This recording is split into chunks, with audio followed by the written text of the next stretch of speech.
Guys, రాత్రికి రాత్రి ఓమాదిత్యని అయితే బయటకు పంపించడం జరిగింది. మిడ్ వీక్ ఎలిమినేషన్ లో భాగంగా ఓమాదిత్య అయితే బయటకు వచ్చాడు. ఎందుకంటే ఈ వీక్ మిడ్ వీక్ ఎలిమినేషన్ ఉంటదని నాగార్జున ముందే తెలియజేశారు. ఇందులో భాగంగానే ఓమాదిత్య అలాగే నయనిక వీళ్ళిద్దరైతే ఓట్ల విషయంలో లిస్ట్ లో ఉన్నారు. అయితే బిగ్ బాస్ బిగ్ ట్విస్ట్ ఇస్తూ వీళ్ళిద్దరిని కూడా హౌస్ మేట్ చేతుల్లో పెట్టడం జరిగింది. మీ సపోర్ట్ ఎవరికుంటే వాళ్ళు హౌస్ లో ఉంటారో మిగిలిన వాళ్ళు బయటకు వెళ్తారని అయితే చెప్పడం జరిగింది. ఇందులో భాగంగా హౌస్ మేట్స్ అందరూ కూడా నయనికకి సపోర్ట్ చేశారు.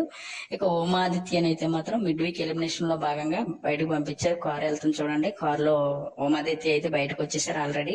రాత్రి 1:45 చూడండి. రెడ్ కారు లో వెళ్తున్నారు, హోటల్కి తీసుకెళ్తున్నారు.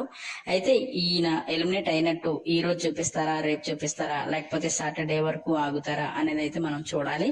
కానీ సాటర్డే వరకు అయితే ఆగరు. ఎందుకంటే మిడ్ వీక్ అంటే మిడ్ వీక్ లోనే చూపించాలి. ఈ రోజు నైట్ ఎపిసోడ్ లో ప్లే చేయొచ్చు, లేదంటే నాగార్జున గారు వచ్చిన ఎపిసోడ్ లో ప్లే చేస్తారు.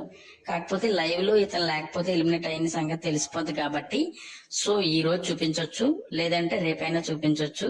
సో లైవ్ ఏమైనా అడ్జస్ట్మెంట్ చేసి లేకపోతే సాటర్డే చూపిస్తారా అనేది అయితే మనం చూడాలి. రాత్రికి రాత్రి అయితే మాత్రం ఉమాదిత్యని అయితే బయటకు పంపించడం జరిగింది. 1:45 లైవ్ లో మనకైతే చూపించలేదు. సో ఓమాదిత్య అయితే బయటకు వచ్చాడు. ఇది ఫెయిర్ ఎలిమినేషన్ లేక అన్ఫేర్ ఎలిమినేషన్ అనేది అయితే కామెంట్ పెట్టండి. నాకైతే అన్ఫేర్ ఎలిమినేషన్ అని అయితే అనిపిస్తుంది.